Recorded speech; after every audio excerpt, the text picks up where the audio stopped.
you stayed up and watched my 9-hour stream yesterday, guys. Hello. Wait. Okay. Just so you know, I did not get enough sleep, but I still went out and touched grass today. Praise me. I touched grass for like 2 seconds. Okay, it was like probably an hour or something. But I did it. Honestly, I was like really sleepy right before the meet and greet, but then as soon as it started, I got all of my energy back. So I think I was worried. I was like, oh my god, what's gonna happen? I need to like wake up quickly. And then Meimi-mu-me-mo! Awesome Meimi on the meet and greet. Thank you for the lovely conversation and for the advice you gave about my question. I took notes. Thank you, Ghostoman! Thank you for coming by today! Okay, actually, the meet and greet was really fun! So I got a lot of energy from that. So thanks for everyone who stopped by! I got very motivated for stream. After each person talked to me, Mane-san, which was Colin, right? Colin was helping this time.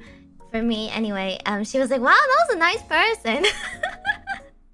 She kept being like, wow, that's a nice person. And then some of you, you guys had different Zoom names than your listed names. So she was like, who is this person?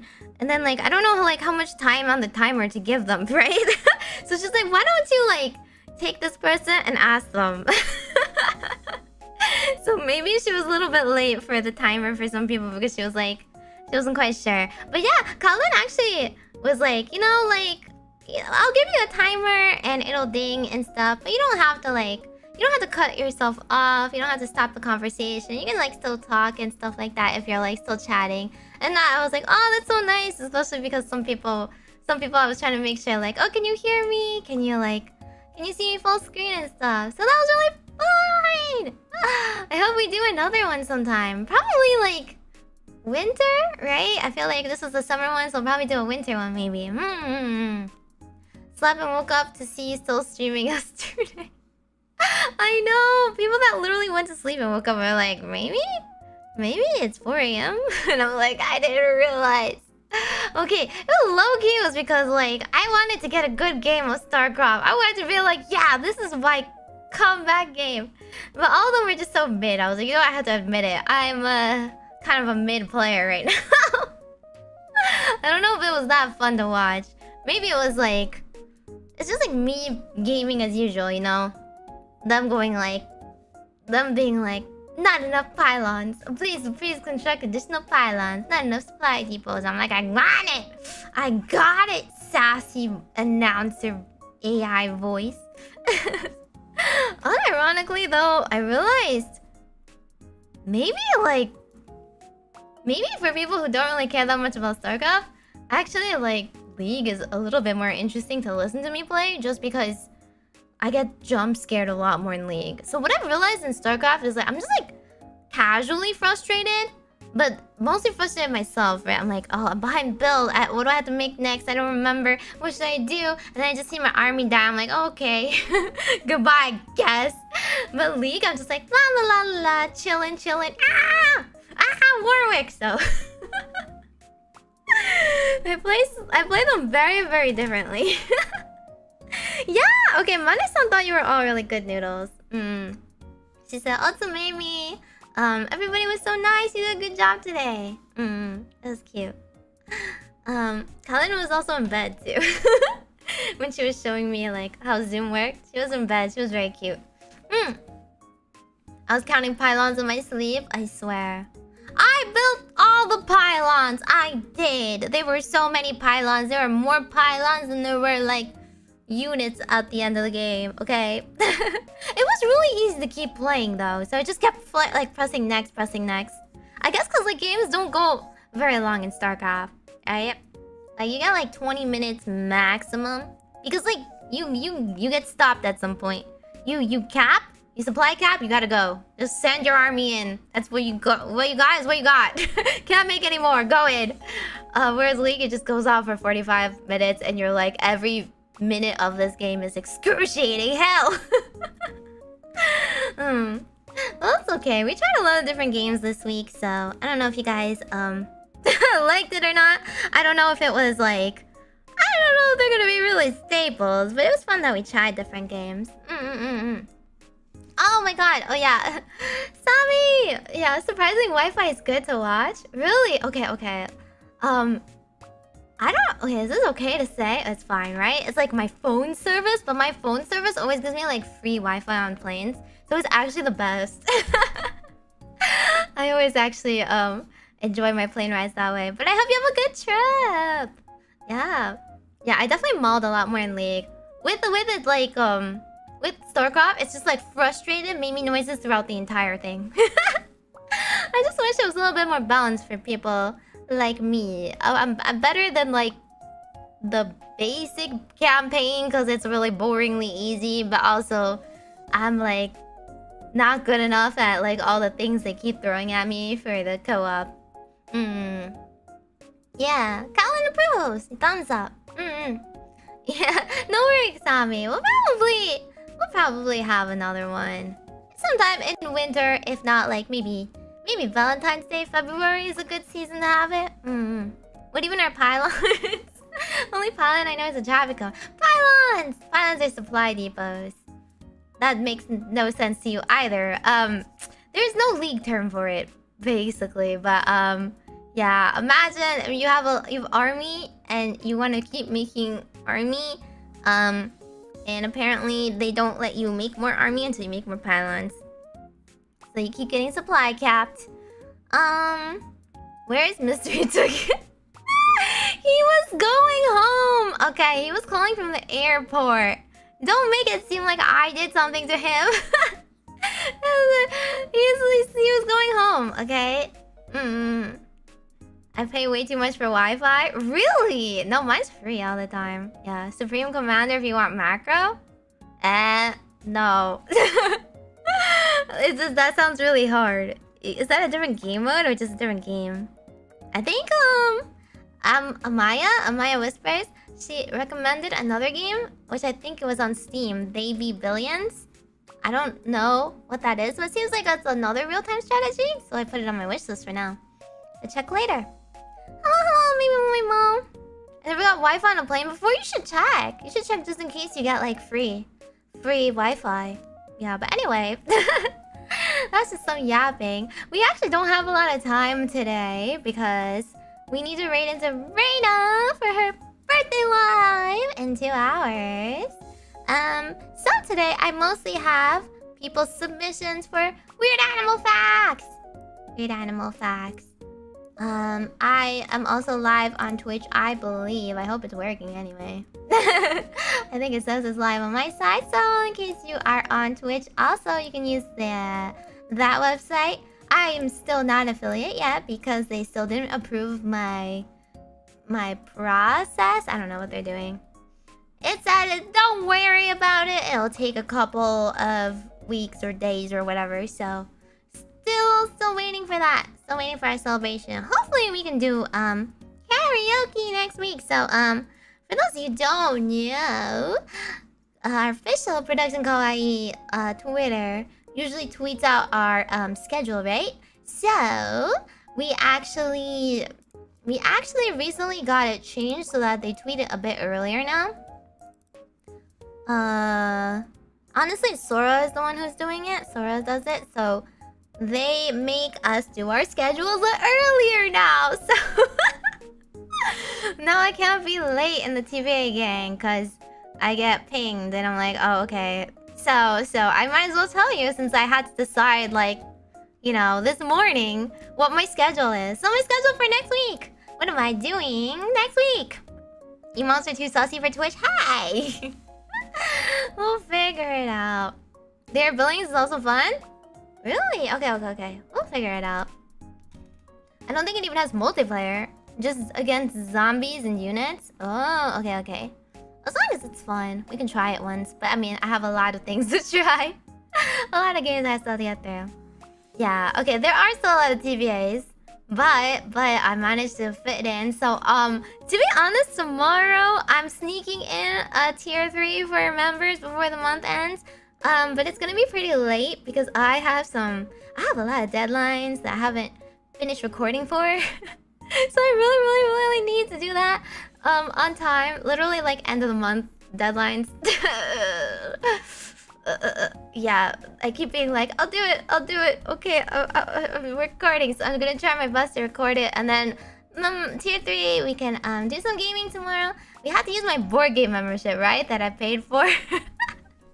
We have to use at least once a month. Although I've invited a lot of the other production kawaii girls to play with me sometime. I know I mentioned Catan. I invited them to Catan and Taboo, and I mean, I'm trying to get them to play other things, but it's kind of hard to pick things that like it's easy to stream, just because if you don't know the rules, it's a little hard to follow around board games, right? So I'm like picking some like party games, essentially.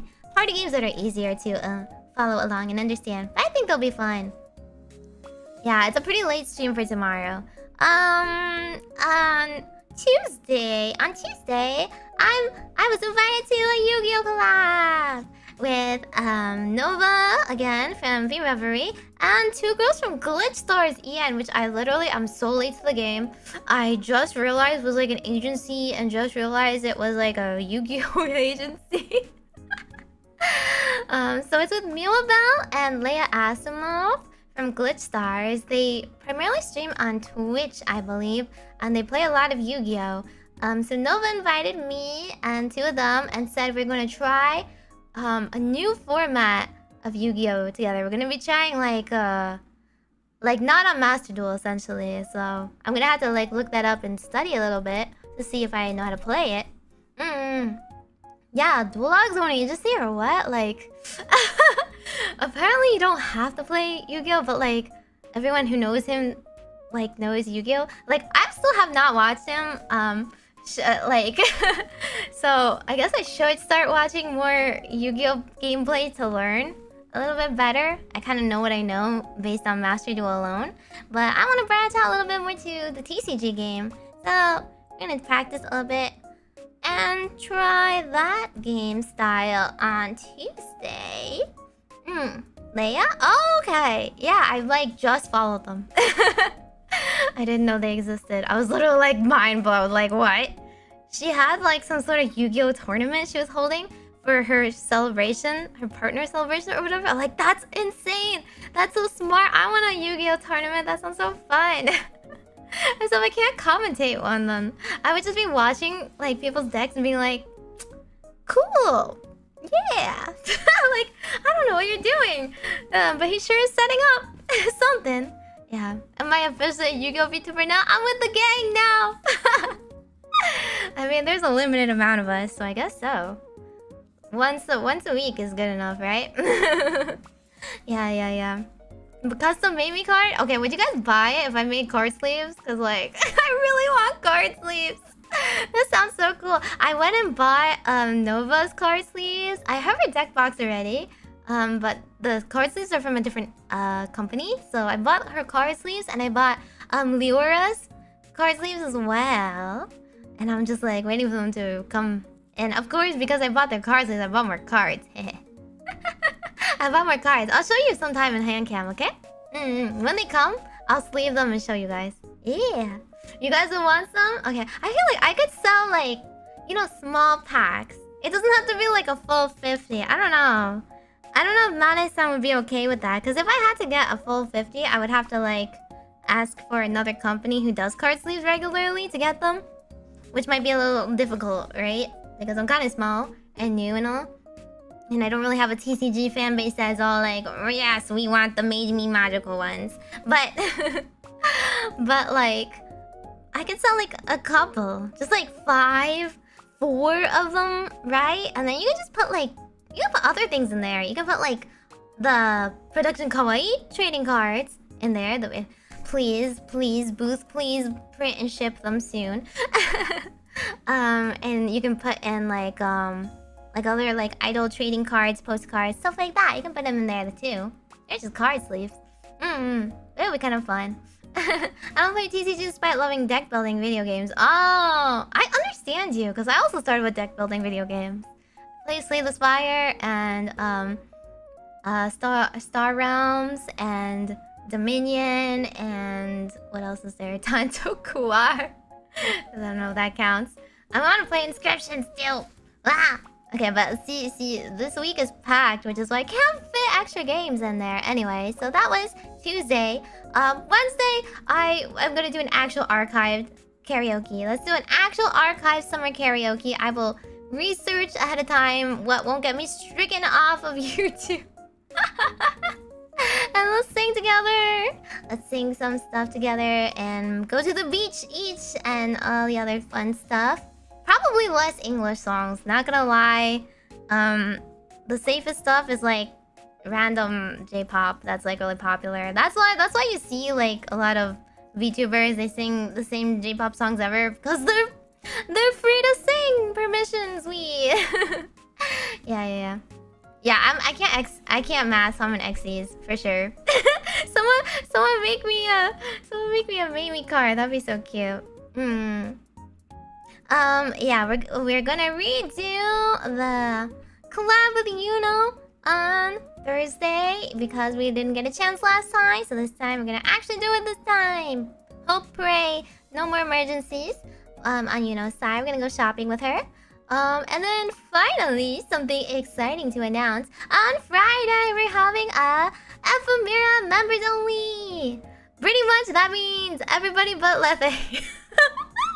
I'm so sorry, Amalets and Bonapartes. Lethe just really can't make any of our late night time zone stuff, so we're doing members only. I believe we're going to be doing Mario Kart, so make sure you have your Mario Kart installed on your Switch. You have online access, or just sign up for a free membership like trial the day before, stuff like that. Okay. Europeans in shambles, I know. Yeah, so we want to do a little Mario Kart tourney with everybody. So make sure to come.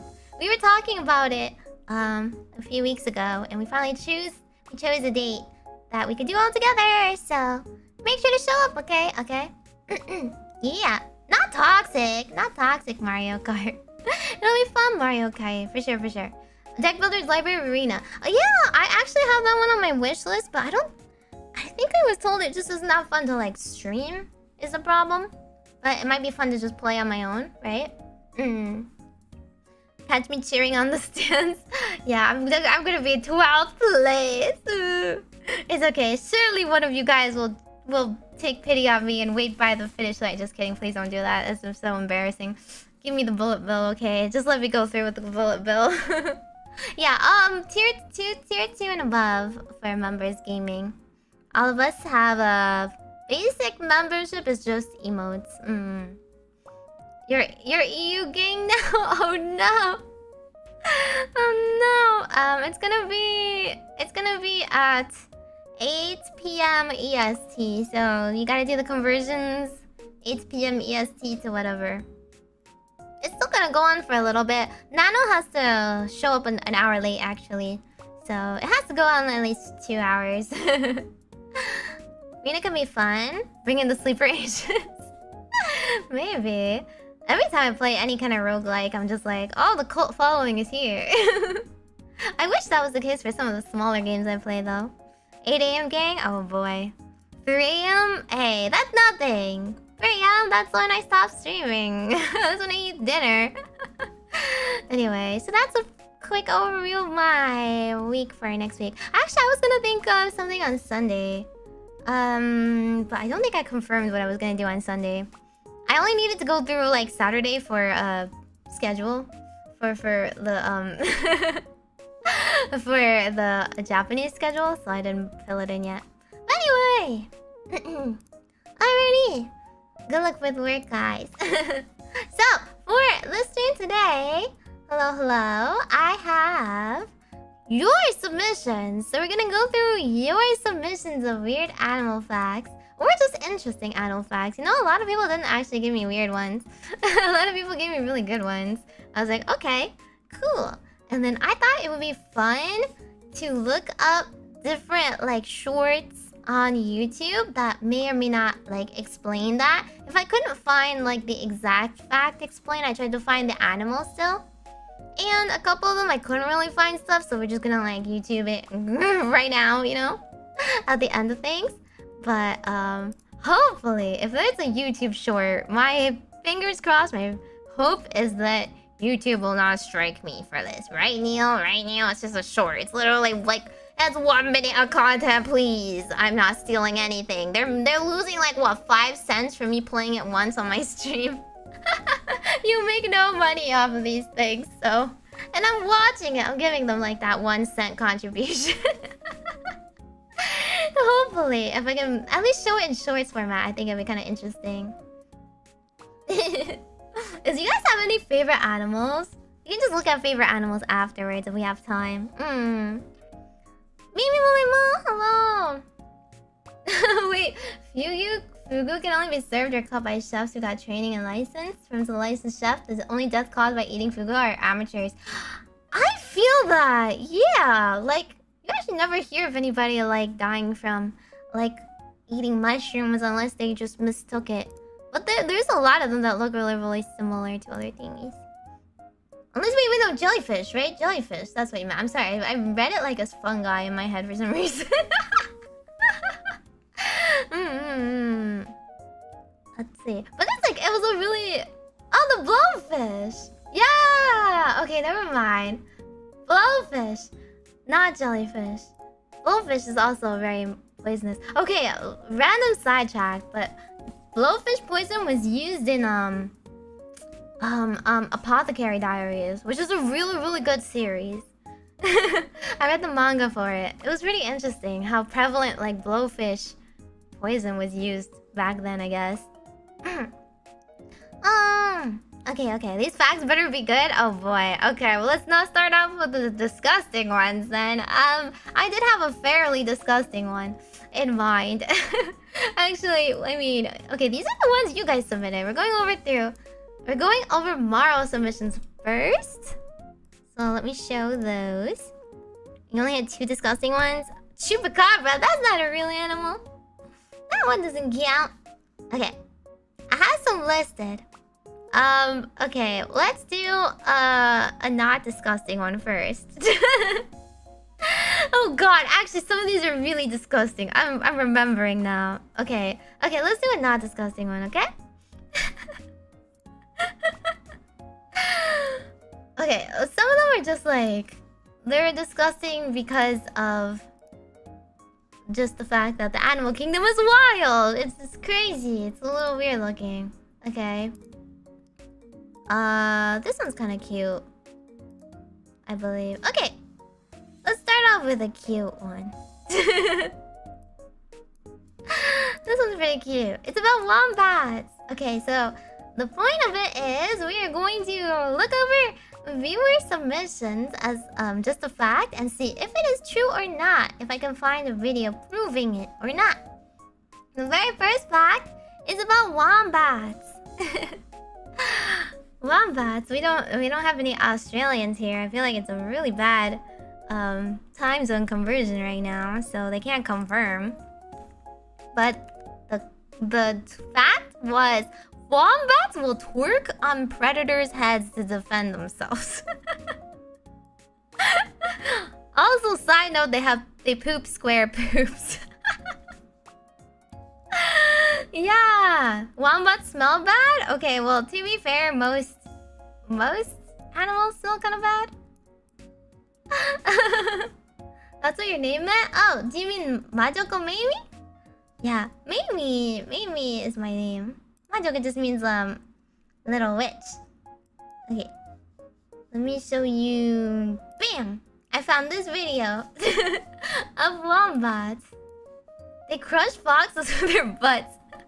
I did not find anything as amazing as that. But we did find this one short. The world's most deadly butts. By this guy.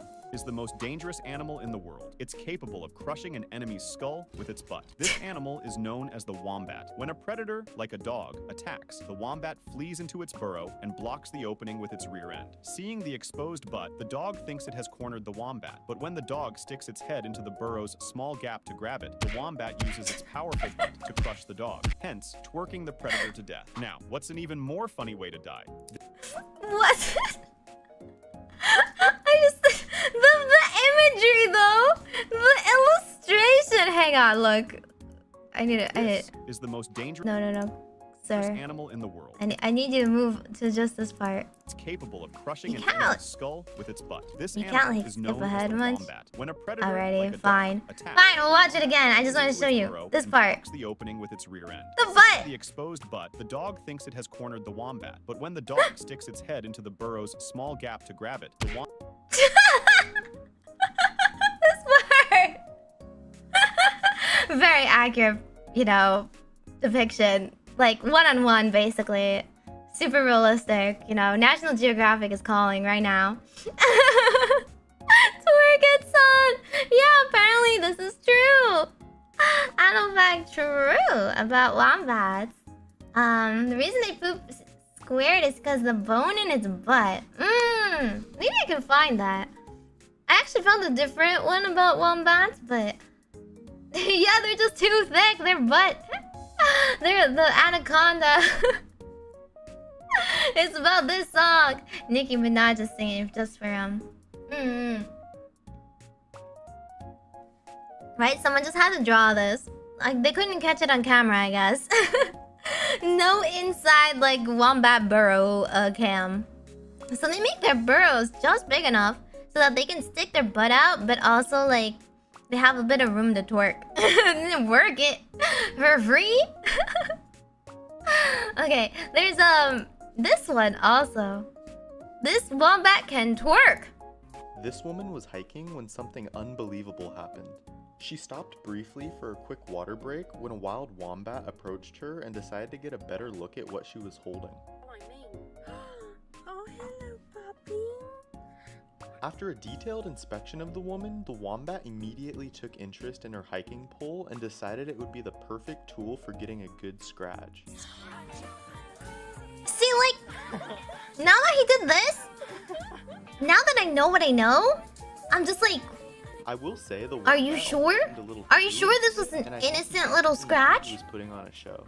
This Right? woman was Like, hiking when we just learned this is an incredibly deadly maneuver.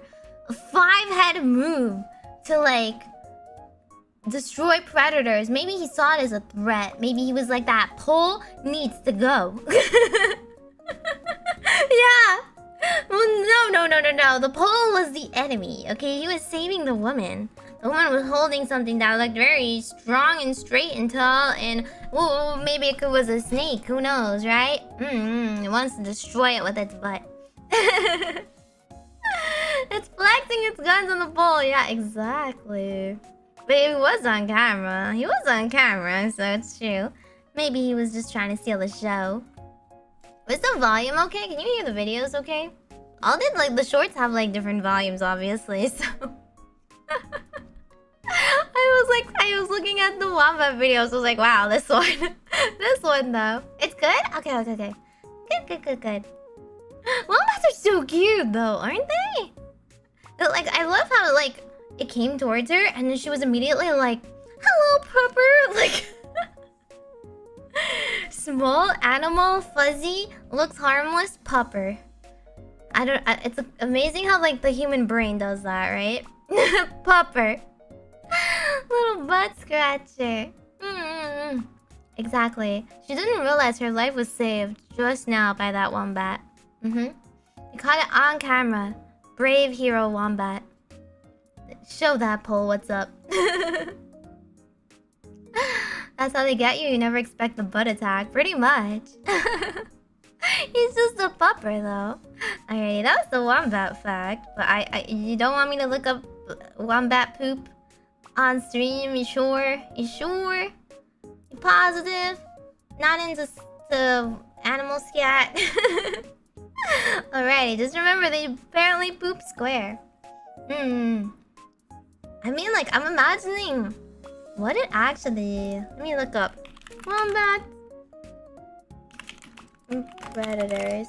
Let me see what are natural predators to wombats that they actually manage to kill. I believe it's mostly foxes and wild like dogs, like they mentioned. And it's saying like dingoes. Okay, let's not look at the AI Google overview. Let's look at the actual article. Wombats' deadly bums. How they use their skull-crushing rumps to fight, play, and flirt. Whoa. Whoa, wait a second. That's some brand new information. Flirt? I mean... Okay. Maybe he was actually flirting with the woman. Giving some insight on this with research. So, apparently... Let's see... These marsupials' bums are made up of 4 plates fused together. Oh my god, this researcher, an expert in wombat bottoms. Imagine being credited as that. Yes, hi, it is I. I went to university to study wombat bottoms. Thank you. Here's my thesis. I'm glad you came to my TED Talk today. Wombats will use their backsides to plug up their burrows, stopping predators from entering and protecting softer areas of their anatomy. So apparently their butt is just like... It's just super hard because it's made out of the 4 plates fused together. It looks soft and it's like surrounded by fat, but it's actually a lot of cartilage and like whatnot. A bite from a dingo could cause harm, but it wouldn't kill it. These are pretty hardy rumps. They're big and they will get their fair kick in. I've seen a wombat kick lift other wombats off the ground. They're pretty hardy force, and for a lot of predators, it wouldn't be worth going up against a wombat. Let's see. They are a little bit skeptical, apparently. It says they're not so sure about this fun fact, actually. About the infamous bottom-based talent crushing the skulls. It is possible by their physiology and everything, but there is no evidence that it is actually happening. Debunking! Fox skulls and bodies have been found outside of the entrance to wombat burrows, often with bones crushed. But it's unclear if the wombat itself dealt the deadly blow, and also unsure if they were the ones, they were using their butts. I don't know, it's a little circumstantial evidence, but researchers don't have a lot of cameras, stuck inside the burrows. So, maybe they should mind their own business. There are a range of species that actually use the burrows, including the predators. So, it might just be housekeeping. When they get in there, they could be removing the dead animal, and in the process, squash the skulls while moving it out. I see. Adult wombats are also not necessarily on the menu for foxes. Their powerful defense mechanism making them more effort than it's worth. Yeah, it seems like... I would imagine foxes, they kind of go after like really small prey. Or like... I think like rabbits that are like sickly or something, right? Wombats are really, really big. And kind of fierce. So, why would you go for it? Unless it was already dying in front of you. Right? It says, why would an 8-kilogram fox go up against a 20-kilogram wombat? And they said, we haven't really seen a lot of dingo skulls down there, so it's more likely the predators simply died down there and then they were removed. However, this researcher would like to point out what you might not know about wombat bottoms. Apparently, when the juveniles come out of the pouch, they learn to defend themselves from their mothers. She will bite them, apparently. Just a little love bite here and there. They will back into her using their rumps. And when they learn to fight each other, they also get used to using their bums. They basically back up at each other and kick with their back feet. Kind of like horses, actually. So they play fight a lot and then learn to actually fight that way as they grow up. But biting each other on the bottom is actually a vital flirtation technique. So, deadly bums? Disproven, ain't not sure. Circumstantial evidence. But flirting with the bum, apparently more common than you think. They're just like us, for real. They like that cake. A female will go and bite the bum of a male and then run off, and he has to chase her. Okay, yeah, that's one way to do it. Not into that, but we don't judge, I guess. The male will bite her rump, which will cause her to run, and he will chase her. Either way, the guy is always chasing the girl, it seems. So it's part of a mating ritual that they just bite each other's bums and then chase each other across the beach, you know, at sunset. A little violent. Kind of brutal. They really chomp each other, apparently. Apparently, it's not even just a love tap. Apparently, it's like chunks of fur will be all around the enclosure. And then you know that they've been mating, apparently. There's apparently a lot of yelling, a lot of wombat kicking, a lot of running around, like a lot of clawing at each other. Like, wow, okay, I guess they're into rough housing. I guess they're both saying this is a little sadist, a little masochistic that way, biting each other and scratching each other and stuff. So yes, yeah. Oh my god, eating bum is like flirting for wombats. Oh god, but quite literally, like ripping out chunks of fur. Deadly flirting. Deadly bums? They're not so sure. Deadly flirting, apparently. So yeah, this video, apparently, the twerking wombat was just flirting. You know, it was like, ah, man, she didn't bite my bum. Guess she wasn't into it. Gotta try harder somewhere else. Yay, violence! Yep. The bums are so important. Direct quote from this researcher. The bums are so important. Bum biting is just all throughout their lives. So, wombats, the more you know. Although maybe I lost my opportunity. Hey, I have this. I should have used this. Wombats flirt by biting their butts?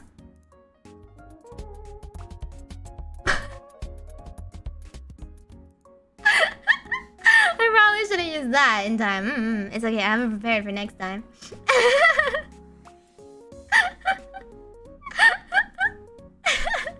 Yeah, bum biting sure is a term. The more you know, right? There we go. A legit strat. Exactly.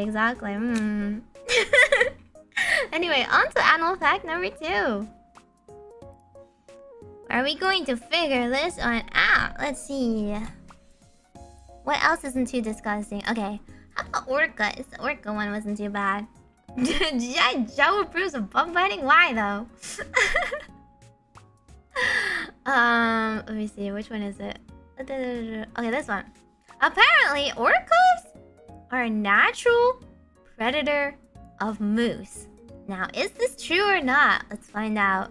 Orcas of all people, right? They're in the water. And moose are huge. There's not much that actually eats moose. Even like wolves, they take forever to take one down. They only go after like the lame ones, you know?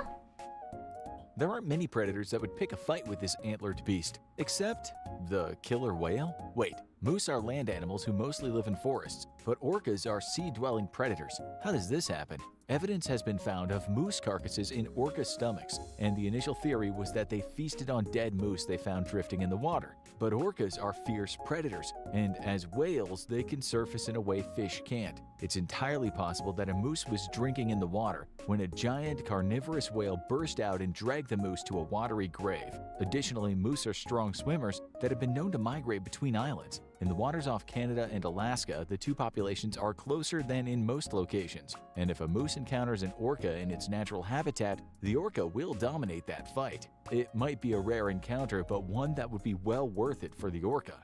The moose.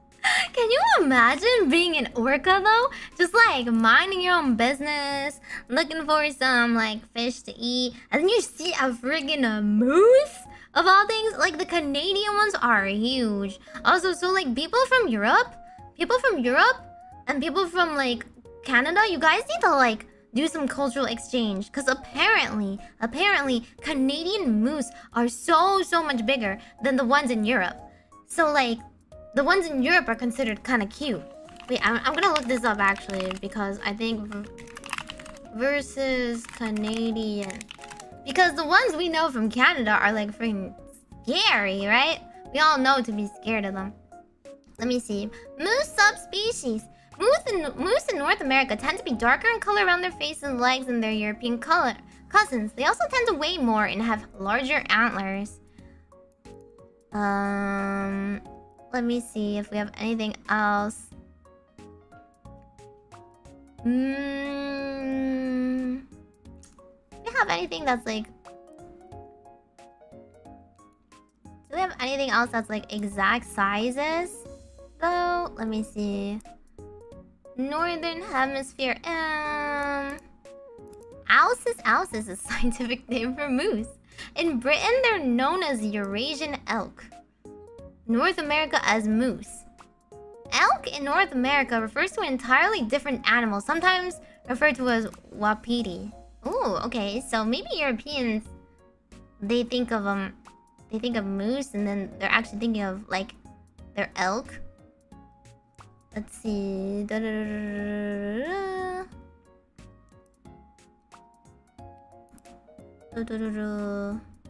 In Europe, moose are found in large numbers throughout Norway, Sweden, Finland, and Baltic states. So I've been to Sweden, and that's where I saw like a lot of like moose paraphernalia for like, you know, tourists, because I was shopping. I was just like buying gifts and stuff. And I'm like, oh, these are like really cute moose related things. But like, why? I don't see moose as this tiny cute thing. I see it as kind of a big scary thing, right? No, but apparently it's smaller there. And apparently they were also re-released in the Scottish Highlands. So they're trying to reintroduce them to Scotland, which is nice. And other than that, they just have different subspecies. And I guess we just have one of the largest ones in North America. Moose is mid-tier kaiju. Exactly, but only the Canadian ones. Yeah, Canadian moose can grow up to 2,000 pounds? What? There's not like an extra zero there? Yeah, okay, they're capable of blocking traffic, but to be fair, like, even deer can block traffic, right? They're kind of scary. But it's mostly the bull moose, I think. The bull moose? They're the biggest ones or something like that, probably. The Alaskan bull moose. Average weight of... Oh my god, no, actually! The largest of all moose is the Alaskan moose, which can stand over 7 feet high at the shoulder. Antler span of 6 feet. Oh my god, that's taller than me! Their antlers are taller than me. Mature Alaskan moose has an average weight of 630 kilograms, which is 1,386 pounds. And cow moose weigh about like 1,000 pounds. In contrast, whereas like, let's see, the largest confirmed kill of an Alaskan moose was about 1,800 pounds. Okay, and 7'8". 7'8", god. Oh my god. He's just like 2 cars tall at that rate. Bison is the only land animal in North America and Europe that's larger than a moose.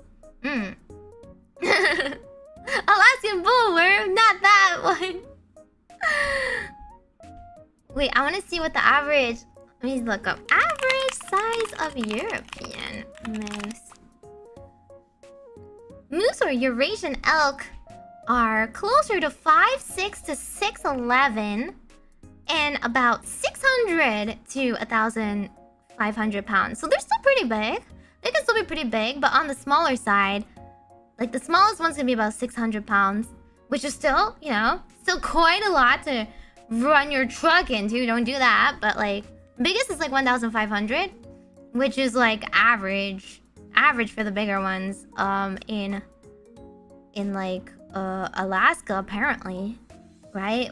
Biggest 1,500, whereas average Alaskan bull moose is 1,386, or around 1,400, right? So that's why apparently Europeans don't quite understand our innate fear for moose. Yeah, they're a bit shorter and stuff like that. Yeah, but apparently they're more like elk. Which is all to say, this supposedly is claiming, right? Orcas are eating these 1,400 on average pound Alaskan moose. Because it's saying the closest orcas get to moose is around North America, around Alaska, around Canada. Which, by the way, have you guys ever seen like orcas? Have you guys ever gone whale watching? I actually have been to Alaska before, but I have never seen orcas.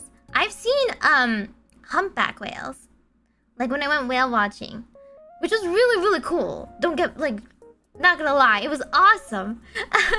They're huge. I even saw one breach, which is also really cool. But I've never seen orcas before. Is that like a thing? You go like orca watching? Because I would die. I'm like so afraid of orcas. I'm afraid of sharks, but like sharks got nothing on orcas. Orcas are the top predator of the seas. Only southern right whales. Oh, really? What did we do in Alaska? It was just a tour. We just like went around and we saw some bald eagles, we saw some seals, we saw whales. I got pulled on like a sled dog training thing once as well. It was like during the summer, because obviously I'm not gonna go in the winter. I don't. Why would you do that? But apparently sled dogs, they have like teams where they have to train during the summer, right? And so what they do is they put them on like one of those rolling carts instead of a sled, and they go through the forest that way. And the rolling cart is actually heavier, of course, than the sled, but they put like lots of people on them. So us tourists, we were encouraged to take this ride because it was like extra exercise for the dogs. We were supposed to try to like, you know, like training weights. We were essentially training weights. We were supposed to weigh more than the I guess luggage or whatever, the supplies that a normal like what are they called? Alaskan like like the sledders, the dog racers. What are they called? The mushers. The mushers. Yeah. They're not huskies, actually. They're not huskies. So what I learned there is that they use like people like us throughout the summer to help train the dogs as training weights. So that once they actually go on ice, it's so much faster. Apparently, like for example, the Iditarod is still going on to this day. It's still a regularly scheduled famous dog sled race. And apparently most dogs like can handle it without issue. Like the only reason you have to stop ever is pretty much because the human body can't handle it. Dogs can go on forever. Like they're unstoppable forces. And they get really excited. They love doing this stuff. They love being given jobs. But yeah, apparently they're not actually huskies. When we saw them, we got to pet the puppies and everything. They're mostly actually mutts. This is like not related to the moose fact anymore, but did you know that sled dogs are actually usually mutts? The reason being, purebred huskies are of course prettier. So in all of the like iconic, you know, advertising, they use the huskies because huskies are just cuter and more like, you know, more famous and stuff. But mutts are actually built stronger. It's kind of like mules, actually, right? You know, like the mutts have like so many like different mixed breeds that come from like hardy dogs, working dogs, dogs that came from worse circumstances than purebred huskies that have never worked a day in their lives. So yeah, most of them are nut mutts, but the puppies were so cute. Oh my god, we got so many pictures of them. They're probably still in some like family album somewhere. It was really fun though, yeah. And also, there was like a little ditty they sang that was like I did a rod. Anyway, that's my tangent. You should totally go check out Alaska. I feel like it's underrated. Everyone goes to Hawaii. No one goes to Alaska. Alaska's really fun. Yeah, they're really energetic and strong. I would say that huskies are adorable, of course. They're great, but they're usually mixes. They're usually like mutts when they actually are like breeding dog sledding ones. They just kind of like take the strongest dogs of the previous generation and like properly. They have some sort of like very specific breeding that they do. Kind of like horses, actually. Right? Like show horses. They still have like some sort of pedigree, but they like look for different things. They don't care about like show quality. They care about like, can this dog pull? Right? Pure batteries, exactly. Even yours is a mutt. Of course, yeah. They're not gonna like choose like a Shih Tzu mutt, right? Like, they care about lineage. But anyway, I am just curious because I've never seen an orca before, and they really scare me. They're really cute and pretty though, so I'm gonna look it up. Could orcas eat moose? Is this a real thing? Or is it not? Oh! Hello, Furry! Hello! Everybody, welcome, readers! Hi, Furry, how was your stream? What were you streaming? I hope it was a good time. And then I hope you get some water and rest afterwards. But for those of you who don't know me, I am from Production Kawaii, latest generation Ephemira, little fortune-telling witch, Majokko Meimi desu! Meimi-mu-me-mo! You can call me Meimi, I'm a little witch. Tell me a weasel fact right now. Oh my god, I need to go find one right now. Don't you know all the weasel facts though? Shouldn't you be the one giving me a weasel fact? I do love weasels though, they're very cute. Weasels and ferrets. Hello. I don't think I had one ready for today though. Let me see. Fun facts about the long-tailed weasel. Oh wait, there was one called Slinky. There's one called Slinky and he lives in the Monterey SPCA. I don't know. It's not really a fact. It's just that he's named Slinky and that's adorable. Weasels are really cute though. Honestly, weasels are very similar to they're like very similar to like ferrets. But weasels get a bad rep. You can't really keep them as a pet. A weasel fact once before? I did actually feel like I had a weasel fact once before, but I don't remember it anymore. It just like popped into my head one day. Oh wait! I remember now. Wait! There was the weasel that was like the weasel fact. Wasn't that kind of like a mink? The one that where it like changed its fur color, right? Right. There was some that was like it turns white in the winter. Was that one it? The weasels that are like the least weasel. The least weasel! Yeah. There's a lot of different weasels. So there's the least weasel. Which, I mean, he's adorable. He's not the least of anything, okay? He's the best in my heart. There's a long-tailed weasel, there's a short-tailed weasels, or stoats. Which most people know the stoats is a ermine. Because they have the white fur. The white fur in winter. That actually their furs like transition in certain zones depending on their environment and the seasons and such. So it gets very patchy colored. So honestly, when people were hunting like ermines or stoats for their fur, they have to do it in winter only because otherwise it's not like full. It's not full white. But it was like some least weasel fact, right? Yeah, he's called the least weasel because he's the smallest predator. He's not the least of anything. He's adorable. You're in fact aware of Slinky. Oh, that's adorable. I don't remember the exact fact though. But yeah, I just think the least weasel is a really funny name. The least one. They are rabbit destroyers, yeah. Oh, it is the world's smallest carnivore. So yeah. They only live from 1 to 10 years. They are about 29 to 250 grams, really. Yeah. They can go 25 kilometers per hour. That's the top speed though. That's crazy. They are the perfect predator though, so they are perfect, okay? They're just simply called the least.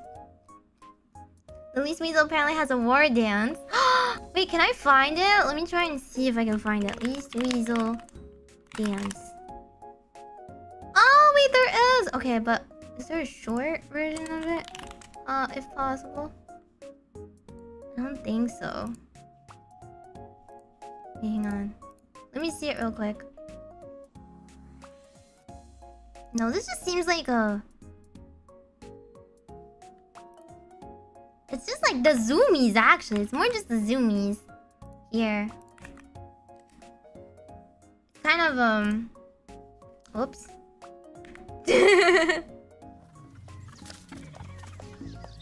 Let me try and move it so you guys can see it.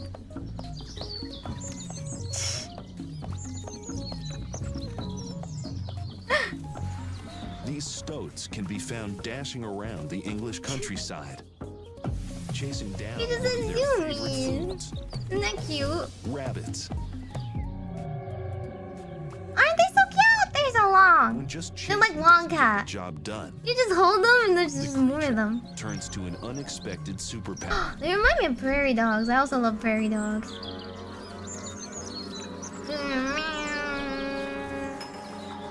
Are they stoats that carry funerals for their dead? Wait, do they? The stoat, on the hunt, will go nuts. What is this dance music? Get it. This manic behavior gets the rabbit's attention.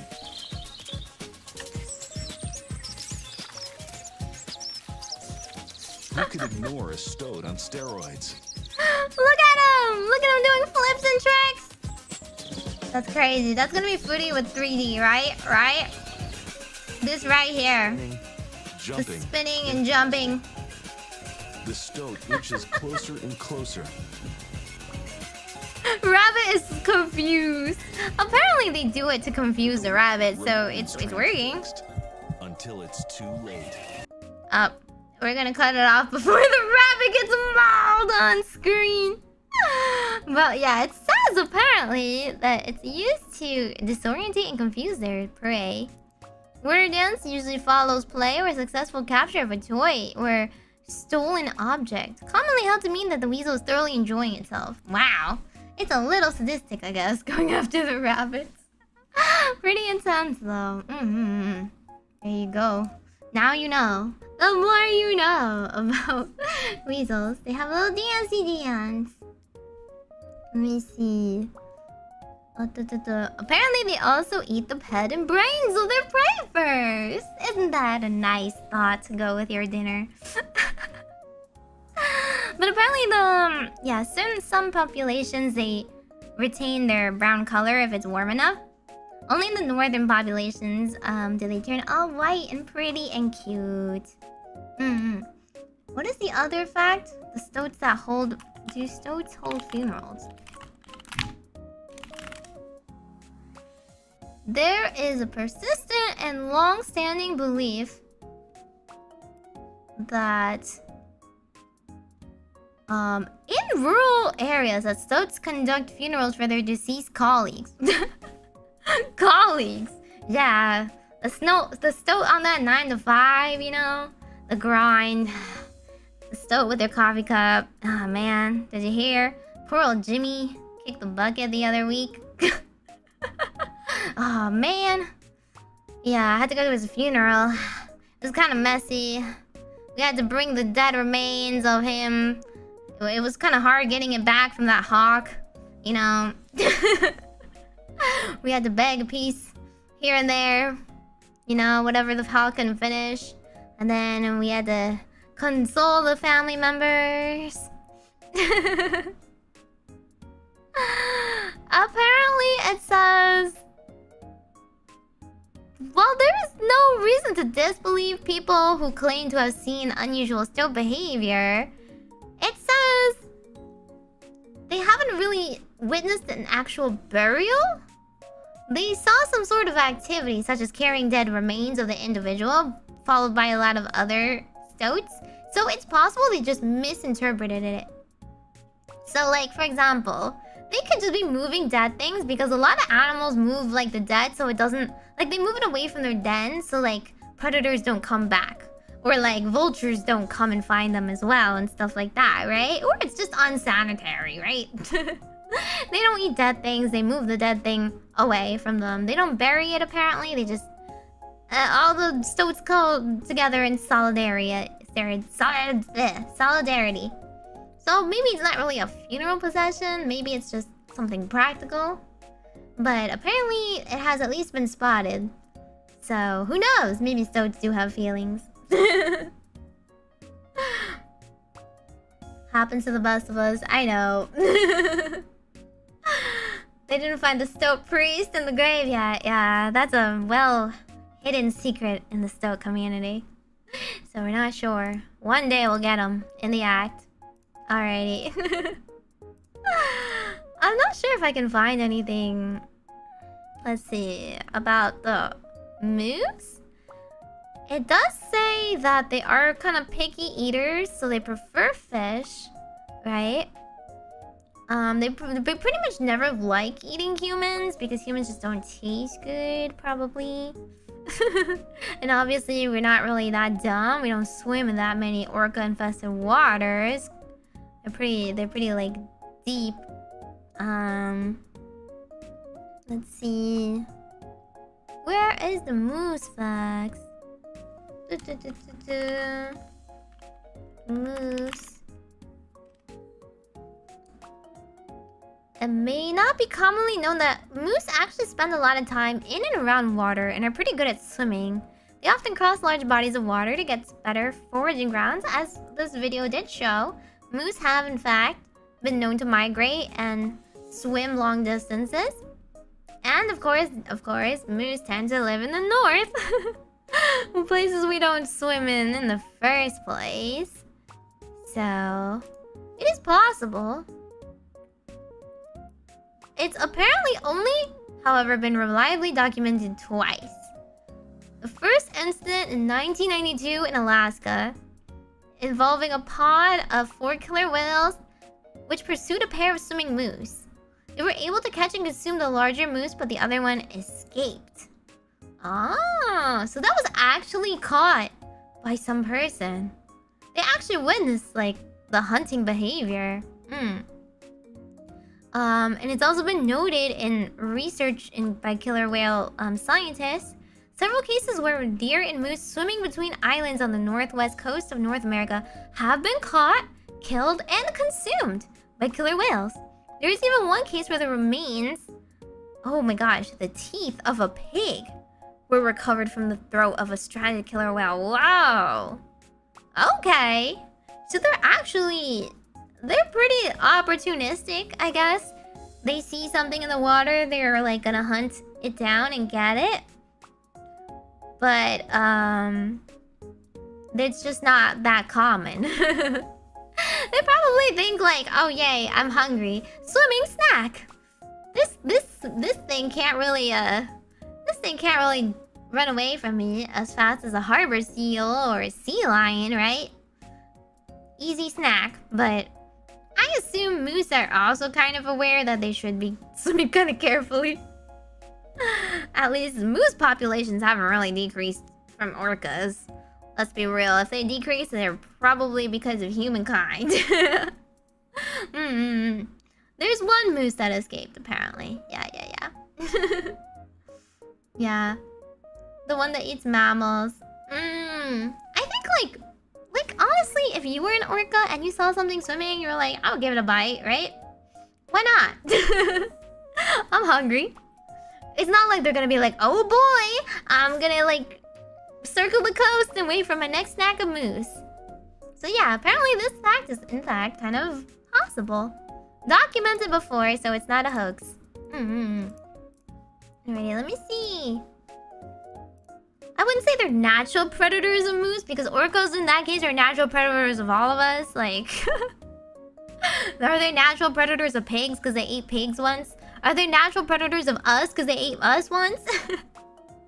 I don't think moose are like on the daily. Okay, kids? You gotta watch out for a couple things. Wolves, humans, and those darn orcas. I think they just like are one of the scary things that might eat them.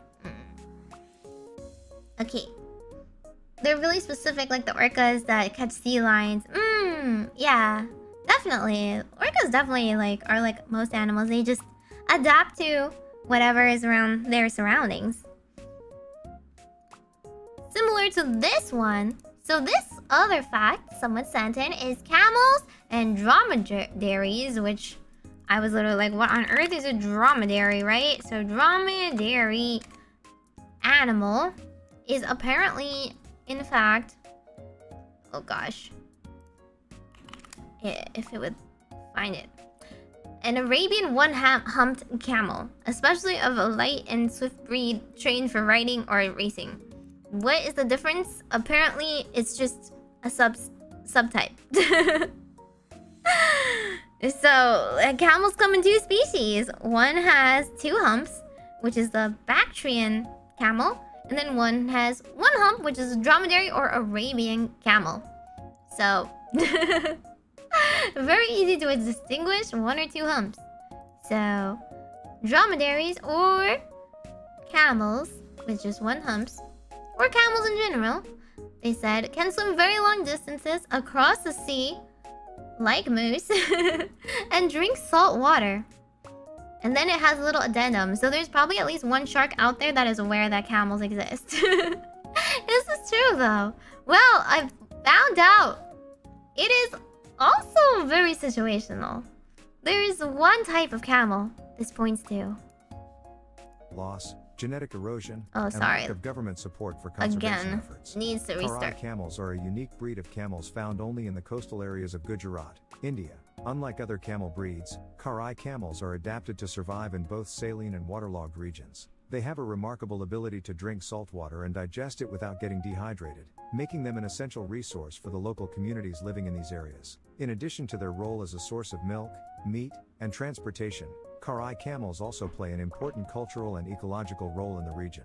However, these camels are considered to be a threatened breed, with their population declining rapidly due to factors such as habitat loss, genetic erosion, and lack of government support for conservation efforts. So this specifically this type of camel.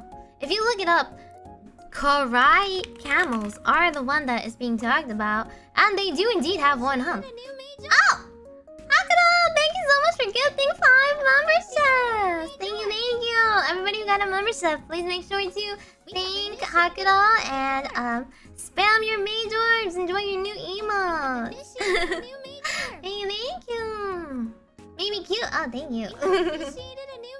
Welcome everybody to Animal Facts, the stream. So, we're talking about Kawaii camels right now, and this is a breed apparently unique to India and really unique to the area that they are, like, what is it called? Gujarat? Yes, Gujarat. And they do indeed swim between land and sea very easily. And most of the articles I found usually talk just about how, like, they're really important. They're really, really important to the environment, but unfortunately, due to habitat loss, there's been less and less of them. There's a whole article, in fact, like, written from a perspective of, like, somebody who has, like, seen them. And like, what it's kind of like. So it's basically, like, weeks where they have not had a drop of water. So this is a legendary camel known on the desert. But the desert is actually, you know, also the sea for them. Meigorb, yeah, one of us. And let me see. I tried to find, let me see. They're mostly used for their milk, I believe. But oh, here it is. I see. A few years ago, the kawaii didn't exist in the official sense. There is this Samblish district of India that was always recognized as distinct from the region's other camel. But administratively, all the camels were this type, which is a Kachi camel. So apparently there was a new effort to learn about the different like biodiversity in the area and distinguish them from hoarders. And the conservation program around 2011. So apparently you have to be a specially trained camel like expert to know the difference between these two. Which I'm glad there are camel experts out there. I look at the two different camels, I'm just like, they look like camels. Yep. But apparently they worked really hard to distinguish them as a breed. They provide meat, milk, wool, and they're used for transportation and, you know, tourism as well. Apparently the occasional beauty contest exists for camels, which I would kind of like to see. Wait, I kind of want to see. Is there a camel beauty contest I can look up? Camel beauty contest. Well, there are! Oh my god! Hang on. What the? You see these camels, they could be sold up to $16 million and their owners would proudly reject that price. Watch me try that. 25 million. No. $1 million. والله مقبولة ما تخلي عنها. ليفل واصلات مثلا 20 مليون واحد 12 مليون. I asked the jury what features are considered beautiful. Yeah, what? How do you make a camel beautiful? How tall is it? The bigger head, the shape of neck, the position of the hump. It's beautiful, but there are some more beautiful. Each year, around 25,000 camels and their millionaire owners arrive across the Gulf. They gather in this desert in Abu Dhabi to show off the great health and beauty of their camels. This camel right here is considered to have good features. Traders with a keen eye for excellence are on the prowl, scouting for the healthiest and most beautiful camel to add to their stables. Even camels can get Botox injections, lifts, and hormone supplements. These enhancements are strictly prohibited, and if you break the rules, you are disqualified from the competition. You see these camels? Botox for your camel! But that's strictly illegal. Oh my god, this is like... What? This is Miss Universe? Miss Universe Camel Edition? Do like Miss Universe, like people get screened for Botox usage? Like... These camels like don't really get makeup, okay? They're just born beautiful. Because they're worth it. L'Oreal. I know they're Botoxing camels. Yeah, dog shows happen, but that makes sense. I don't know. Dogs are really cute. And different breeds have different things you look for. But I honestly cannot tell you. Why is this camel more beautiful than the other camel? Like... There's like horse pageants too. But I don't see like a lot of decoration on this camel. Like, do you know how like horse pageants, they have like fancy horse accessories? They like braid their manes. They like make them a little costume sometimes. These are just camels. I don't get it. I don't see anything. But that's kind of amazing. Yeah, 12 million, 25 million. They still won't sell their camel. Good for them, you know? Find someone that would not sell you for 25 million like that camel owner. Then you know you're worth it to them. Okay, so that was the camel fact. Let's see. Are you guys okay with some of the weird ones? You guys finished eating yet? Yeah, it's like horses to them, but I don't see the distinction. Camels look a lot more similar than horses do to each other. There's like different breeds of horses. There's different like colors of horses, right? There's the like horses race at different speeds or builds or whatever. They all look like camels, guys. There aren't that many types of camels, are there? They're that different? Okay, we want to watch the weird ones? Okay, they're not that cursed. This one's kind of cute, actually. This one's pretty darn cute. This one is that rats grind their teeth when they're happy. Hey, hang on. It's not showing the... Can you hear the noise?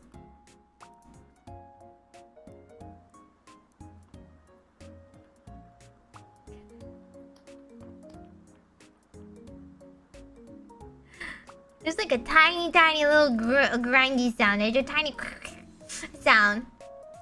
But this is apparently called boggling. Rats do that when they're relaxed or happy. The noise you can hear is them grinding their teeth. And basically they do that because like their jaw muscles are located right behind their eyes. Otherwise their eyes will pop out. If they're like smiling and happy, they gotta stop. They gotta stop their eyes from popping out by grinding. They're so cute. They're very cute. The Bactrian camel has a lot of fur while the other one's naked, but it looks like all the other ones get shaved anyway. I think for a beauty pageant, you have to like shave them down, just like horses. You gotta shave them nice and neatly. Okay, that wasn't a weird one. This one's the weird one. 2 people sent me this one, so... or at least commented on it. This is... Multiple species of horned lizards can aim and squirt blood from their eyes. It's kind of disgusting to look at. They can build pressure until rupturing the vessels in their eyelids to confuse predators. The horned lizard, or Phrenosoma, is a group of lizards known for their ability to squirt blood from their eyes. This is a unique and rarely seen form of defense in the animal kingdom.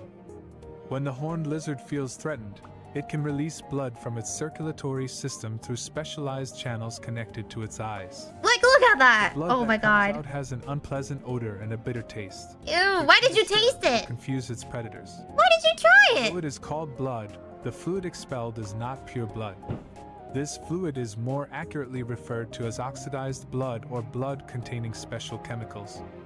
This provides additional protection for the horned lizard, as predators may be startled or uncomfortable with the blood spray. Just a little uncomfortable with the blood spray. Honestly, I don't know. I understand if like I was trying to go after something and it started squirting blood at me. That's pretty like, oh, ew. But you know what happens when you bite into it? That's right, more blood will spray. Like, don't you think as a predator you get kind of used to that part? Yeah, sure, the blood doesn't taste very good because it's oxidized, but like, you went after the lizard not for the taste of its blood, no? When you just commit. It's a little stinky. Most blood does not smell that good. Yeah, like, several people actually commented about this one, so... I think that actually covered most of those blood spraying nonsense. But... I guess, let me see, a little bit more.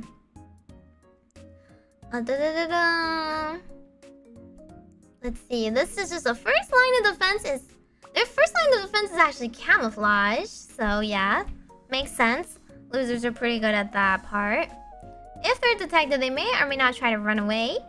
Because they have the flat little bodies and short little leggies, they're unfortunately not very fast. Some predators, such as a rattlesnake, don't usually chase their prey, so they may still run away from these predators. However, many of them, such as bobcats, can in fact easily outrun and catch one, so when caught, they will stretch themselves out and puff themselves up to be as big as possible. Right? That most people know, the little frilled lizards. To deter the predators who eat their prey whole, And if they can't get the whole thing in their mouth, they move on. Which honestly is like quitters talk. Just bite it a few times. Seriously. Oh no, it's too big for my mouth. Like, have you heard of like chewing? Okay, granted, a lot of things do just swallow and without chewing much. Just bite it in like a couple, like 3 times. Bite the head off and just like stop it, okay? And then as a last resort, which is apparently very effective against predators like bobcats, wolves, and coyotes, they then shoot blood from their eye sockets, forcing them to flee and fight. And fortunately, they don't really do that to humans. But yeah, apparently they contract the muscles around their eyes, which cuts off the flow back to their heart. So instead of all of the like blood that usually circulates your body and like goes straight back to the heart, it just keeps pouring out of your eyes. Me after losing like a game, yeah, I also cried blood tears. But yeah, it seems kind of gross, but they just constantly contract those muscles like really rapidly and increase the pressure until it does what it did on the video. Very gross. Auto hemorrhaging, ew. And it can shoot up to like 4 feet from the eye. Let's see. In the areas where they live, it's common for them to get dirt and dust in their eyes. So they carefully actually can control this to also remove irritating particles from their eyes without fully rupturing their sinuses. Ooh, I see. So they don't have to actually, like, go the full mile. They don't have to shoot the full blood. Apparently they can just keep contracting their eyeballs like this. And, like, it just automatically, like, pushes things out of their eyes. Like a windshield, really. Well, more like a pressure-based windshield. Relatable. Yeah, me crying blood tears after losing in StarCraft. Anyway. That one was just kind of gross to look at, but this one is the grossest one. Okay, you guys know the hippo fact already. That one's obviously the grossest one, and I don't want to show that on video. Suffice to say, there is a video of it if you are curious.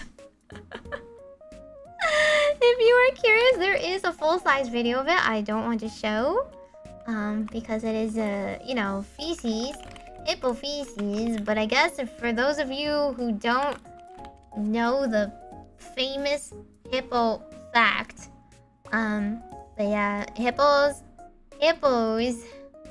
they mate by they are very social creatures, and their males are very dominant and large and aggressive. And when they want to attract a female, they win over the female cows through basically forcing as much poop out of their butts as possible, then farting aggressively and spinning their tails to get it as far as possible into all those 4 winds so that the females can smell it. And once the female smells a rather appealing aroma of fart and poo, they aggressively fart back, and that is consent. And then they go in the water. Thankfully, they go back to the water because they are covered in poo. It's not very sanitary, but don't worry. They'll wash it off. Yep.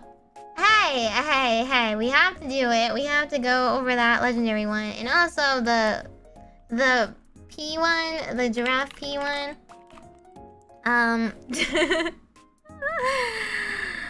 Male giraffes drink female potential mates pee just to see if the pheromones are there that show that the female is ready to mate in any heat or anything. Apparently, they have a pheromone detecting organ that is like closer to the nose, no, closer to the mouth than the nose. So most species, they just, you know, do a little sniff test, right? But apparently, it's just a lot more, it's just a lot more straightforward if they just simply stick their tongue out while the female's peeing. Now, that is very specific to giraffes, and definitely no humans would find that interesting ever, right? But apparently, there is something else. There is some other species that does this, but just like not in the same order.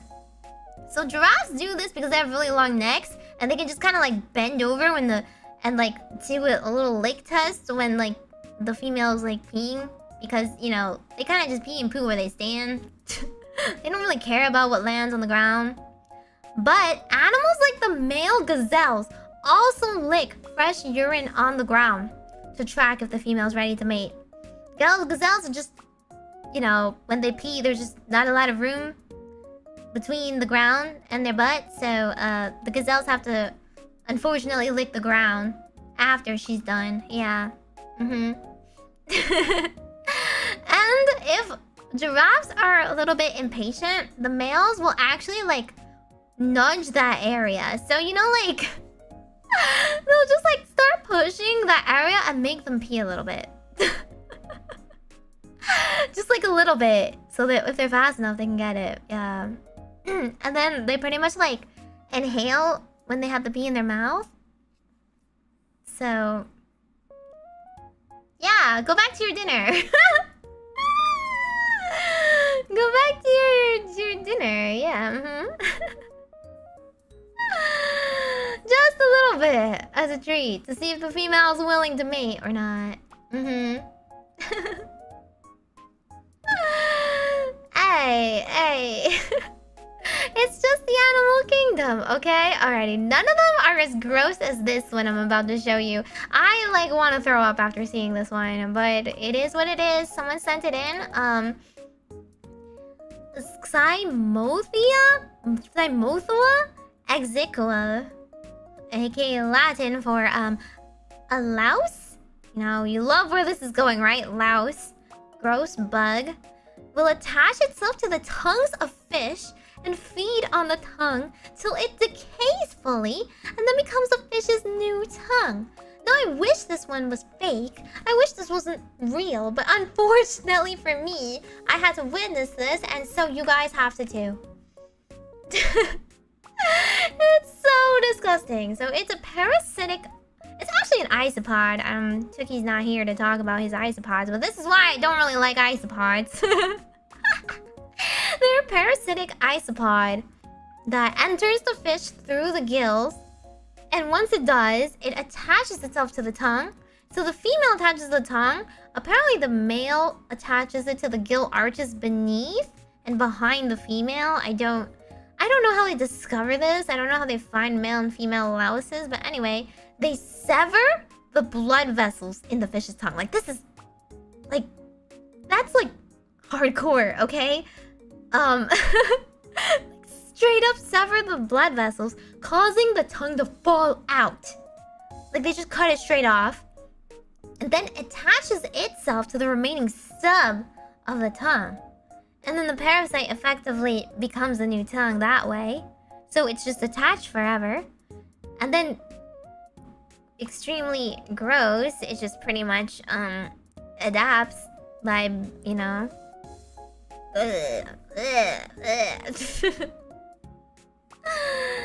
And they just basically feed off of stuff, like feed off the blood, feed off maybe fish mucus, feed off of whatever else the fish is trying to eat.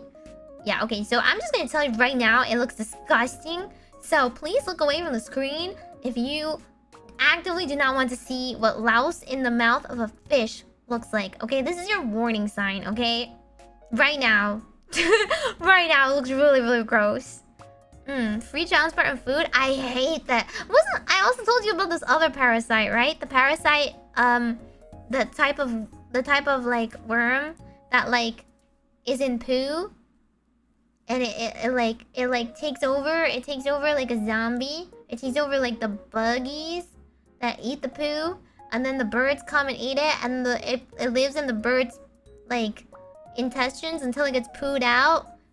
And once it gets pooed out, it attracts the cycle all over again, getting more bugs to like eat it, and then taking over the buggy as a host. Yeah. Anyway, I see now where I come in. Hello, Tookie. Already, you're ready? You're ready for the isopod. You like isopods, right? You're not gonna look away from the wood, those fish louse, right?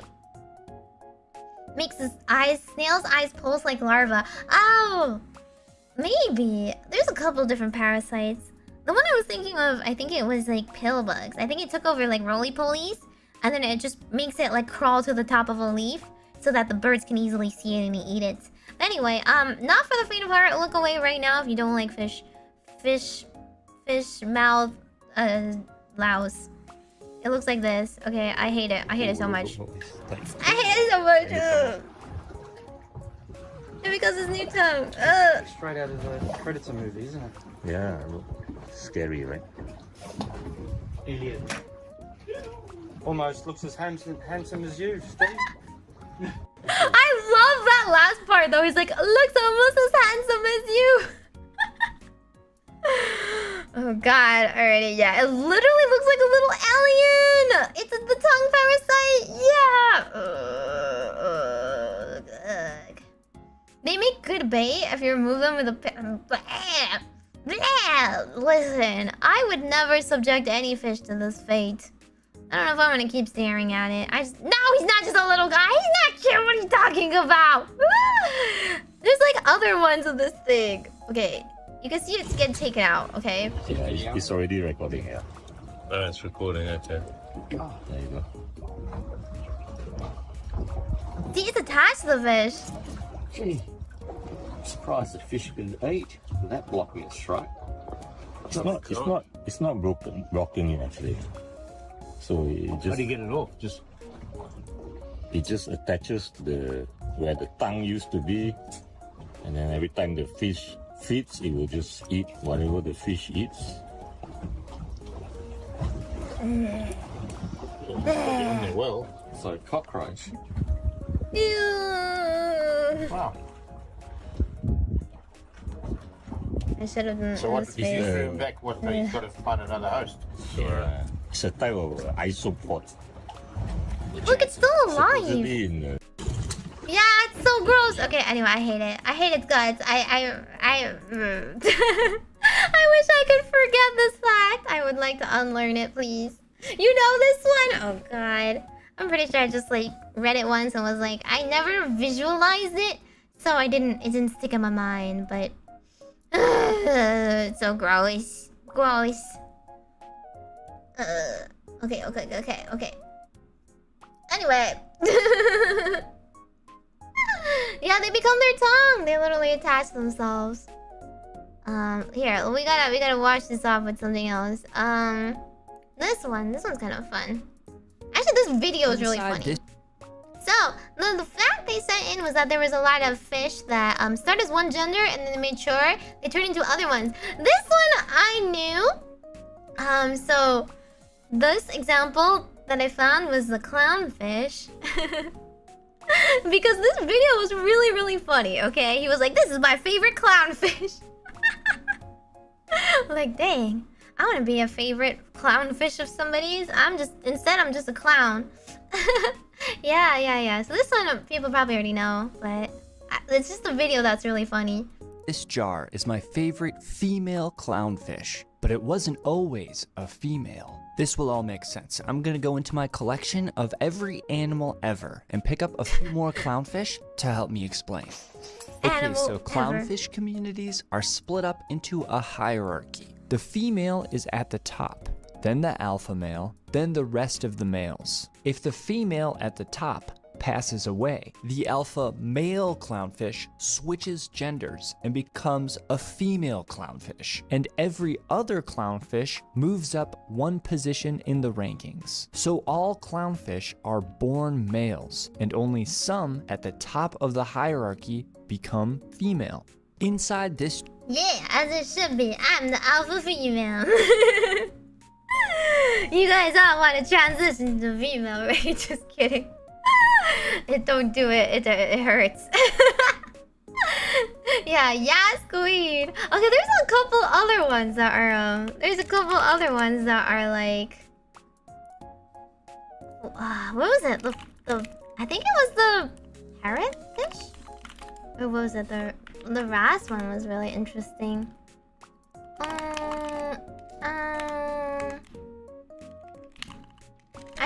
I just didn't find a video for it. Oh, yeah, actually, no, there is a video of it, but they're all, like, not shorts version. Let me see. Did they say anything? Quirkiest fish. Okay, maybe this one. Let's try this one. This is one of the coolest and quirkiest fish you'll find in the ocean. Meet the sling jaw wrasse. That unique jaw is one of the sling jaw wrasse's most incredible features. Unlike most fish, which use their jaws to grab and swallow prey, the sling jaw wrasse uses its jaw to create a powerful vacuum, sucking up small crustaceans and small fish from the reef. This technique is so effective that the sling jaw wrasse can even suck prey out of tight crevices in the reef that other fish can't reach. These fish can be found in coral reefs or rocky areas in warm waters all around the world. But you don't have to worry about getting attacked by one of these little guys. In fact, they're often found swimming alongside divers, curious about the strange creatures in their world.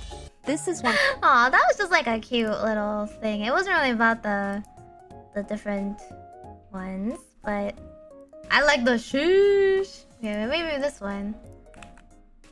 Maybe this one then. The living meme, I know. Oh, I didn't copy the right find one. in the ocean. This one? This is one of the coolest. Oh, you know what? Here we go. All right, so here you have a female rock wrasse. Here you have a male rock wrasse. Lines on the face are more defined. Got a dark bar on the side. I don't think in color usually. I think it's just the differences. Super pretty fish. Yeah. I don't think it is the fish. The full video is like from BBC Earth, which will definitely like, you know, strike my channel if I show it. Unfortunately, it's a Maori wrasse that is like changing from female to male. They all start life as females, and when the local male dies, the dominant female becomes a male instead. And so it's like the opposite of the clownfish, if anything. Yeah, but I can't really show the full video, unfortunately. And then they actually look very, very different, which I find fascinating. Like, the female looks more green and they have a small bump, but then as they transform into male, they actually grow blue. And their, like, hump becomes really, really big on the top of their head. Yeah, BBC. Cries. It will definitely get me. But actually, the little jaw wrasse was really funny though. Sheesh. Alrighty. I don't think I have. There's like one other one that I thought was really interesting. Wasn't it not the parrotfish? Let me see. I'm pretty sure it was the one of those fish.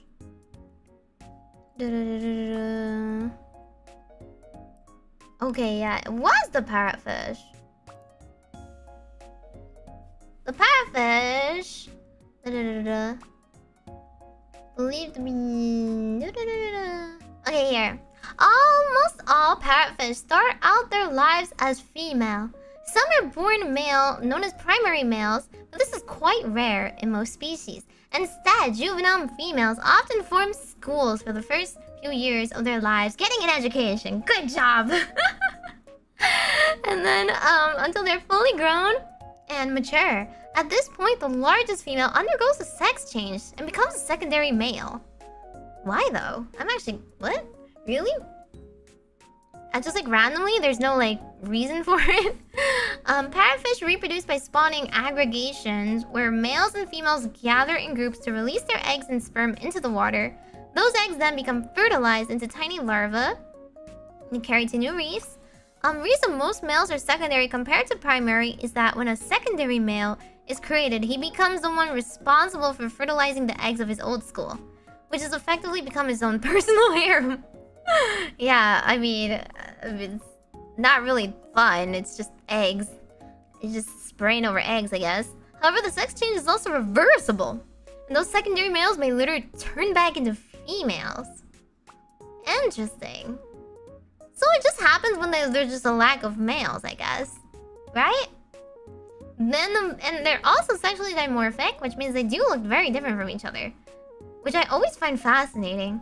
Like, not only do you change genders, but you change, like, body type completely. I don't know if I can find any pictures of it. Parrotfish.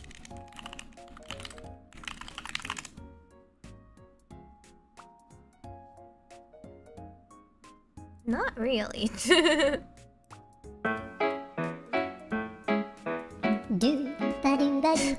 Not really. They're just random parrotfish videos. Okay, that's cool.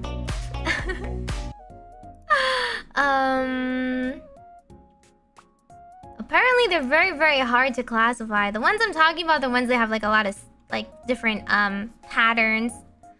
I think it's a specific type of parrotfish. Probably not the ones that like they keep in aquariums. Yeah.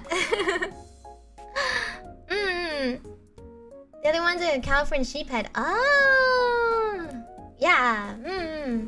Yeah, those are the freshwater ones. They're not the ones I'm trying to find. So I can't really find the pictures. Oh wait! Oh my god, relatable. Apparently they're heavy sleepers. They're just like me. In this part only. Another way parrotfish stand apart from other fish is the way they sleep.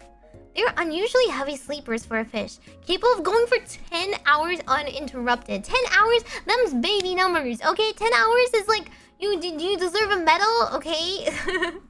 try like almost 24 hours. This is a long time, especially if you're out in the open unprotected from predators. Well, just sleep in the sand then or something. See, exactly. However, parrotfish are not unprotected when they nod off, so other fish are just, they don't get the memo. They cover themselves in the cocoon of mucus. This mucus is secreted by the parrotfish, and in less than an hour, they can create enough to completely cover their body in this stuff. Okay. I don't really know about, like, covering myself with snot so nobody wakes me up, but it's effective, I guess. Don't want to eat that. It acts like an early warning system for the fish waking up and when something brushes against it or tries to take a bite. It also keeps them safe from tiny isopods. Oh my god, those isopods. They're back. That would try to nibble at their skins. It can even be like a parasol. It protects from the UV rays of the sun. And then when they wake up, they simply swim on. Until the next time they're feeling tired. Which is all the time for me. How nice of them. Right? Why are the isopods back? You know what? I'd rather be a parrotfish. Then the isopods can never get me. Get through my shield of mucus first, am I right? Yeah, but yeah, as people probably know, parrotfish are responsible for pooping out our beaches. If you take a stroll through a white beach, yeah, that's parrotfish poop. They basically eat almost only like algae from the corals they live in, and then because they're trying to eat the algae, they're also eating that coral. Whoopsie! Nom nom, crunch crunch crunch. And they have really powerful beaks, so they just kind of like create a loud crunching, you know? So are they responsible for destroying our coral reefs? Maybe. Maybe it's them all along. But anyway, since they get all the algae they can, they don't want any of that coral left in their system, so they just poop it out. Bam! And it becomes their sand. Isopods cute? Oi. Why are you guys defending the isopods? Okay, we probably only have like time for like one more fact before I have to like stream and raid really fast. Although to be fair, the beginning of every you're with me, right? The beginning of every like concert is just like loads and loads of like, please wait. Please stay seated while the show is about to start. So yeah. We're mostly done actually. I just want to show you guys the existence of something cute. Okay. This is not cute. Fine, we'll show you the not cute one. This one was fascinating. I hatched a shark egg. I've had this egg for a couple of months now, and I noticed the shark was fully developed but hadn't hatched. The casing is very tough, and sometimes the shark doesn't have enough energy to bust out on its own. I waited about a week after the shark's yolk sac was gone and decided to give it a C-section. The shark wasn't moving or breathing at first, but after a little stimulation, it is now in stable condition and actually ate its first meal a couple of days later. Isn't that crazy? Can you imagine going to the beach and being like, oh, what's this thing? And you bring it home, it's a freaking like sand tiger shark? Like, huh? And your first thought is like, oh, I'm gonna keep it and incubate it and raise it as my own. There's like literal videos of this like follow up. He's just living. He's living his best life. Like, this guy just keeps like raising them. Okay, I actually don't know where like the rest of the videos are. Oh, like the shark. For the past week. Oh wait, no, that's not that one. That's a different shark. I don't know where the rest of the videos are, but there definitely were like updates where he was like, yeah, it's just living in a tank now. I was like, what? What do you mean you're allowed to do that? You just bring it home and it's alive. No, he apparently kept it like pretty well. I don't know how you do that. Like literally, who are you? And why do you know so much about shark eggs that you could keep it alive for that long to hatch it? He got like a tiny little one. It's like a sand tiger shark, so it's like it's like not like the huge ones. Granted, it's not like I don't know, it's not like as safe as some other sharks. I feel like a nurse shark would be much safer. Sand tiger sharks are still pretty scary. So yeah, apparently the fact that was sent in, but I couldn't find a video of it or anything else about it. Sand tiger sharks hatch from their eggs inside their mother, immediately start eating their brothers until there's either 2 babies left, 1 per uterus, if the mom has 2 or a single baby. And they can swim between the 2 uteruses. Imagine having 2 uteruses. I would die. That's too much. So that was like just a little guy. Just a little guy that was left. Popped out by accident. I don't know. He lost, I guess. And then magically lived on. Yep. Hunger Games. Exactly. Here's another one that was just sent in as a fun fact. About crocodiles. I believe it was just actually I don't really have it saved. It was just pretty much like crocodiles are actually closer related to birds, but I feel like you mostly knew that because of dinosaurs, are fascinating creatures that have been around for millions of years, and their lineage can be traced back to the dinosaurs. In fact, they are often referred to as living fossils because they have remained largely unchanged for over 200 million years. Recent genetic research has revealed that crocodiles are more closely related to birds than to any other living reptiles. This surprising discovery suggests that crocodiles and birds shared a common ancestor around 240 million years ago. But that's the same with dinosaurs. Triassic period. Yeah. The similarities between crocodiles and birds are striking. For example, both groups have a 4-chambered heart, a characteristic that is unique among reptiles. They also have a similar skeletal structure and use a similar gait when walking or running.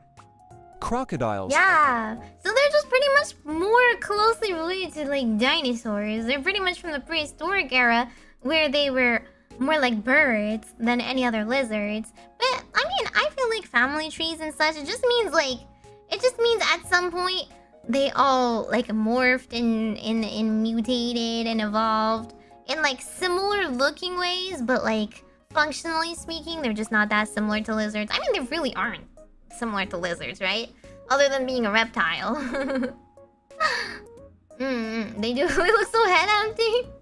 They get bird diseases which lizards and snakes can't. Oh, I see. Okay, one more real fact. This animal looks like a combination of a mouse and an elephant. Cute, I love them.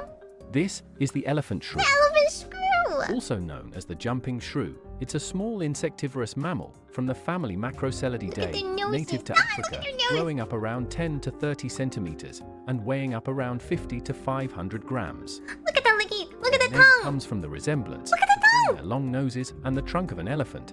In fact, they are actually more closely related to elephants than they are to true shrews or mice. Their long nose isn't just for show. It helps them sniff out insects and other tasty treats hidden in the undergrowth. Their diet mainly consists of insects, but they also feed on small amounts of plant matter, especially new leaves, seeds, and small fruits. They are one of the fastest small mammals, capable of darting through the African savanna at a speed of up to 28.8 kilometers per hour. They're so cute! Okay, I love shrews. I love little rodents. They're just so adorable. But I love that his nose goes up and down. You know, and his little tongue snakes out. Right? Okay, there's one more shrew I found. Welcome to the fascinating world of elephant shrews. Now, don't be fooled by the name.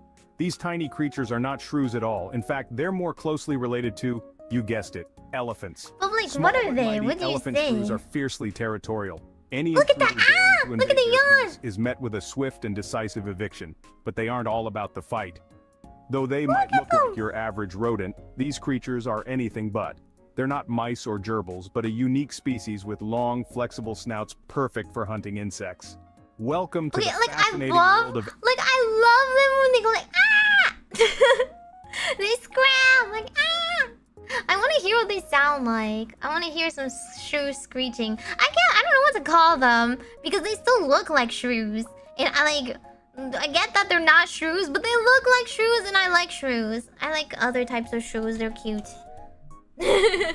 Although owls eat them, so they're a little hard to find.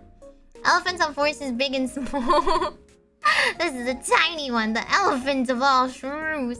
Yeah, shrews are stupidly aggressive. I feel like most small rodents are fairly aggressive, though. Yeah, but apparently this guy is like, he's really territorial. He goes after people. It's not an isopod. Shush! You stepped on one? What? Wait, what? Did it die? What did you do? Did you break it? How do you accidentally step on a shrew? How does that just happen? Did it scream? I feel like rodents scream, don't they? Like the little ones? They're surprisingly loud. Isopunk. I'm not an elephant shrew, I just like little guys. I just like little things.